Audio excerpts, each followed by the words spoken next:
1966 का world cup Portugal के लिए एक बहुत ही स्पेशल वर्ल्ड कप था, क्योंकि वो पहली बार, जी हाँ, पहली बार फीफा वर्ल्ड कप के लिए क्वालिफाई किए थे। उससे पहले पोर्टुगल ने कभी भी फीफा वर्ल्ड कप के लिए क्वालिफाई नहीं किया था। और दूसरा, पुर्तगाल के पास उनका स्टार प्लेयर द लेजेंड यूजेबियो भी थे, जिनसे बहुत उम्मीद थी, जिन्होंने इस वर्ल्ड कप में बहुत अच्छा परफॉर्म किया था। अपने पहले वर्ल्ड कप रन में पोर्टुगल ब्राजील को हरा देती है, सेमीफाइनल में इंग्लैंड से हार जाती है, लेकिन एक बहुत ही स्पेशल वर्ल्ड कप रहता है ये पोर्टुगल के लिए। यूजेबियो लीडिंग गोल स्कोरर होते हैं वर्ल्ड कप के, 9 गोल स्कोर करते हैं वो पूरे वर्ल्ड कप में। लेकिन पोर्टुगीज फुटबॉल को ये एक उम्मीद पैदा हो गई थी कि शायद इससे आगे हमारी फुटबॉल का एक ब्राइट फ्यूचर है, लेकिन इससे आगे उनकी फुटबॉल और नीचे चली जाती है क्योंकि यूजेबियो रिटायर हो जाते हैं। पोर्तुगीज फुटबॉल को संभालने वाला कोई भी नहीं था, मतलब कोई एक स्टार प्लेयर जो कि इस टीम को खड़ा रख सके। अगले 20 साल पोर्तुगल ने फीफा वर्ल्ड कप के लिए क्वालिफाई ही नहीं किया। फिर 1986 में जो मैक्सिको में वर्ल्ड कप हुआ था, पोर्तुगल उसमें क्वालिफाई कर जाती है,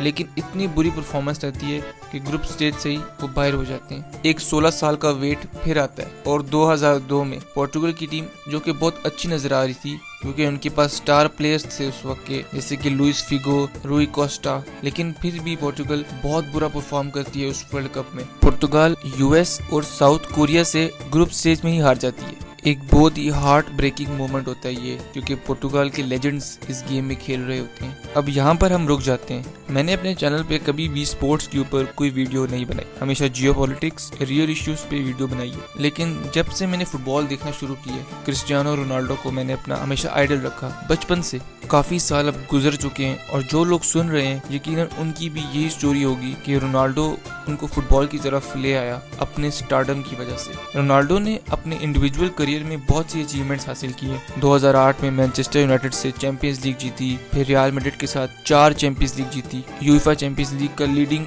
गोल स्कोरर बन गया। लेकिन हमेशा रोनाल्डो के ऊपर कहा जाता है कि उसने पुर्तगीज फुटबॉल के लिए कुछ नहीं किया, वो एक सेल्फिश प्लेयर है, उसकी वजह से पुर्तगाल की फुटबॉल ग्रो नहीं कर पाई। और ये ज्यादातर नैरेटिव मेसी के वर्ल्ड कप जीतने के बाद ही आपको इंटरनेट पे मिलेगा। अगर रोनाल्डो किसी के लिए नंबर 1 है तो इसका ये मतलब हरगिज नहीं कि मेसी एक बुरा प्लेयर है। जो मेसी को नंबर 1 कहते हैं उनकी लिस्ट में दूसरे नंबर पे क्रिस्टियानो रोनाल्डो ही है, और जो क्रिस्टियानो को नंबर 1 कहते हैं, मेसी उनकी लिस्ट पे सेकंड नंबर पर आता है। अब 2002 के बाद क्रिस्टियानो रोनाल्डो एक स्टार थे पोर्तुगल में, राइजिंग स्टार। 2006 में रोनाल्डो को पोर्टुगल टीम के लिए कॉल आ जाती है। लुइस स्कोलारी, जो कि एक ब्राजील के बहुत ही फेमस कोच है, वो पोर्टुगल के कोच होते हैं 2006 वर्ल्ड कप में। अगर पोर्टुगल की हिस्ट्री का कोई सबसे अच्छा वर्ल्ड कप गया है 1966 के बाद, तो वो 2006 का वर्ल्ड कप होता है। पोर्टुगल इंग्लैंड को हराती है, फेमस रोनाल्डो और रूनी का वो एक मैच आता है और पेनल्टी किक्स पे इंग्लैंड को नॉकआउट कर देती है पोर्टुगल। लेकिन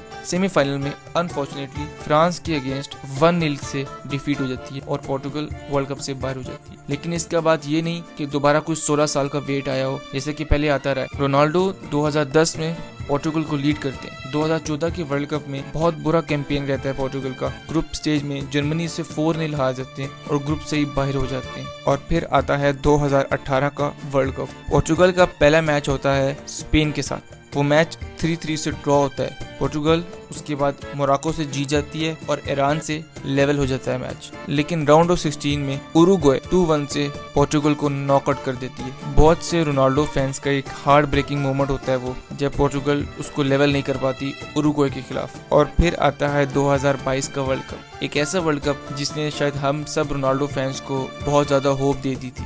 डोमिनेंट रहती है पोर्टुगल अपने ग्रुप के अंदर। राउंड ऑफ 16 में स्विट्जरलैंड को एक बहुत बड़े मार्जिन से हराती है। लेकिन उस मैच में एक अनयूजुअल चीज होती है कि रोनाल्डो मैच में ज्यादा मिनट्स बेंच रहते हैं। अगला मैच होता है मोरक्को के साथ। पोर्टुगल के कोच रोनाल्डो को मोरक्को वाले मैच में शुरू से ही बेंच रखते हैं। सेम स्ट्रेटजी अपनाते हैं स्विट्जरलैंड वाली, लेकिन वो बैकफायर कर जाती है। मोरक्को स्कोर कर देती है 1-0 और रोनाल्डो जब पिच पर आते हैं तो 70 मिनट्स ऑलरेडी हो चुके थे और पोर्टुगल फेल कर जाती है 1-0 को इक्वलाइज करने में। वहां पे पोर्टुगल का वर्ल्ड कप का सफर खत्म हो जाता है। बहुत सारे लोगों को लगता था कि ये शायद रोनाल्डो का आखिरी वर्ल्ड कप होगा, लेकिन 2026 में रोनाल्डो ने हमें फिर होप दी।